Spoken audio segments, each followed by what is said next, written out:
On this one, I'm going to start off with just the process very quickly, and then I'll try to bring some meaning to it. But like, how are you going to get this problem done? Sometimes they will have the problem written where a little piece is sandwiched in the middle. This says -5 is less than or equal to 2x minus 1 is less than or equal to 9.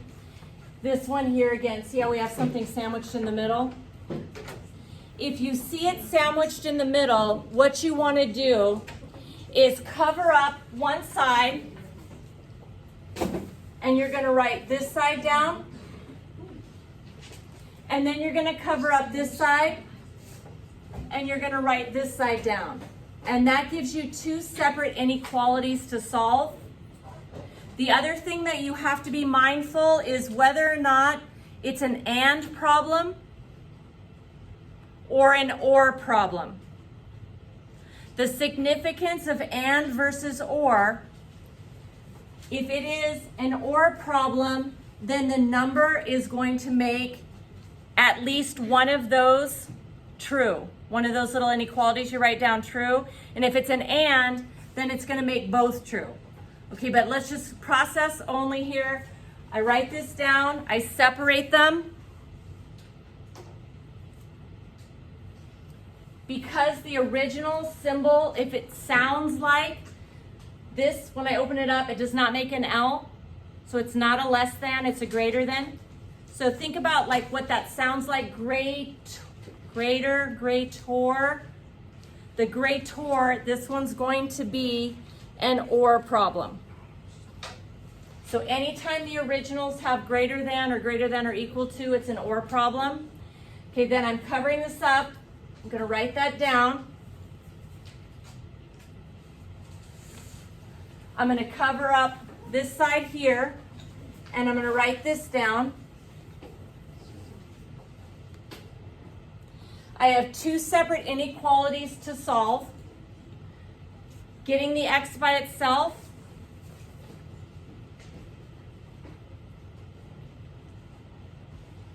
I'm going to add 1 to both sides.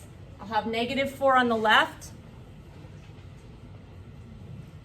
and 2x on the right.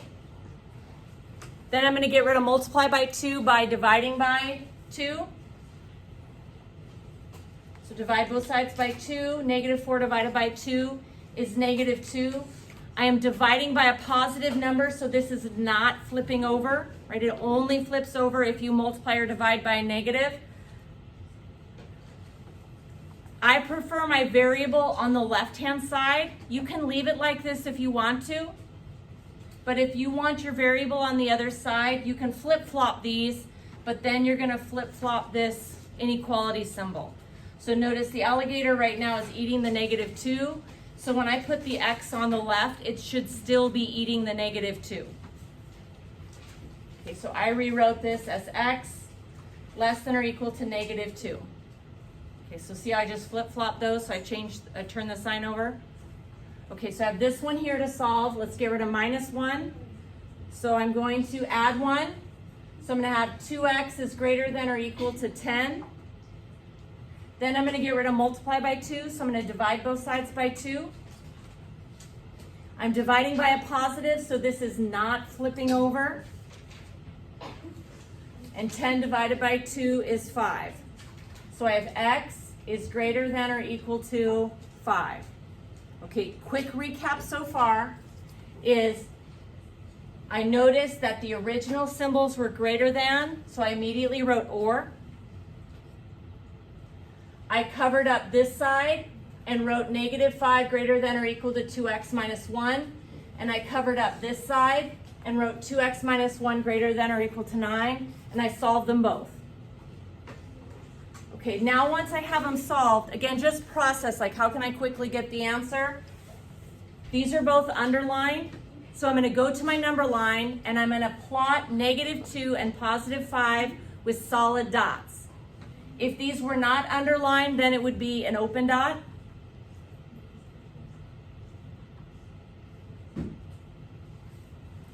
So I have -2 and 5.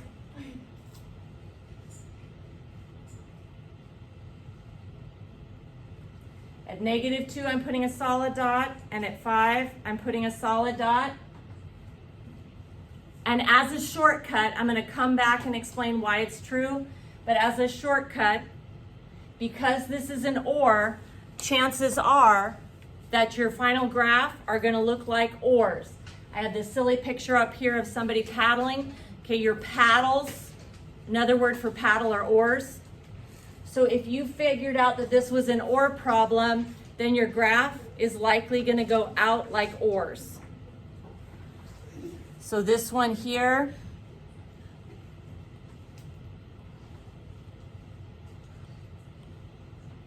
this one here, and there's my final graph. I'm going to come back in a moment and remind you why this is our graph, but I want to just stick with process for a second. So let's apply that process to this one up here. These two symbols, if I open them up, it makes the letter L, so that's less than. If you think about what does the word less than sound more like, less than, does it sound more like an or an and? Less than, okay? So the less than symbols, those go with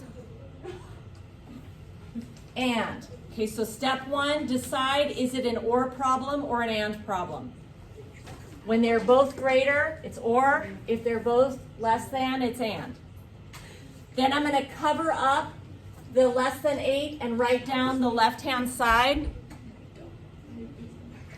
And then I'm going to cover up the -10 less than and jot down the right-hand side.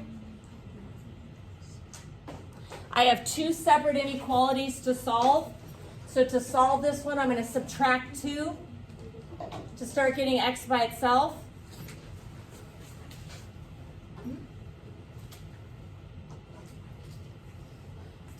And then after I subtract 2, I have -12 over there. Then I'm going to get rid of multiply by -3 by dividing by -3. But remember, when you multiply or divide both sides by a negative, the inequality flips over. So the less than is going to become a greater than symbol. -12 divided by -3 is 4. So that flipped over. I prefer my x's on the other side. So I'm going to put the x here and the 4 here. But when I do that, it was eating the 4. And so I have x is less than 4. Okay, one more time over here, subtract 2 from both sides. So I have -3x is less than 6. Ladies, you're in the video, and if you could just stop for a second. Okay, then after that, I'm going to get rid of multiply by -3 by dividing by -3. And so when I divide by negative, this is going to flip over. And 6 divided by -3 is -2. So notice that flipped over. So I have x is greater than -2. Now I'm going to go to graph. Okay, but let's go ahead. Recap. Step 1. In the original, I had less than symbols, and the less thans go with the word and. I covered up one side, wrote the inequality, covered up the -10 less than, wrote the other one, and solved. So I have 2 separate inequalities in the word and. Next, because these are not underlined, I'm going to go to 4 and to -2 and put open dots at those locations.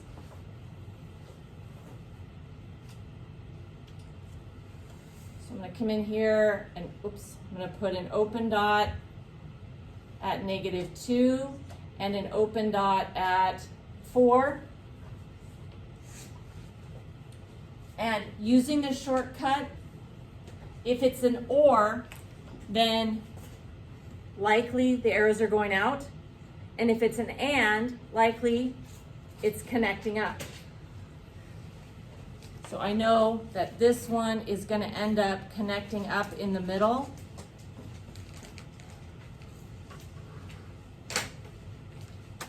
And I have my final answer.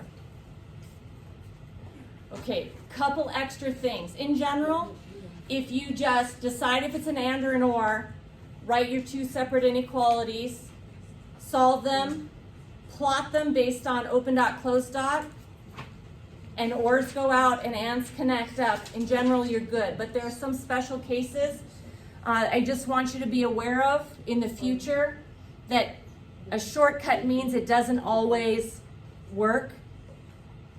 And I'm not gonna lie, and these ones is gonna work. So, but if it's an or, every number on the green and the red works in at least one of those. So if I randomly pick a number like 7, it's a part of my graph. So if I pick 7, it's going to work in this one or this one. It just has to work in at least one of them. In this graph over here with an and, it means that it makes both of them true. So if I pick, say, the number 1, which is a part of my solution, the number 1 is going to work in this inequality and this inequality. Numbers that are solutions work in both.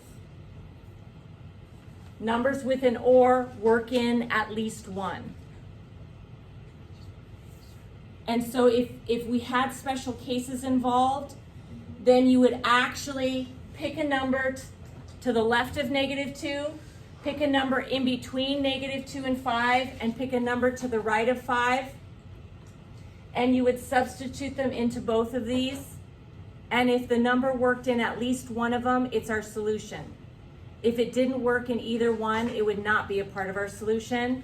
And this one here, I would pick a number to the left of -2, in between -2 and 4, and to the right of 4. And when I substitute that number, it would have to work in both. And then it's a part of our solution.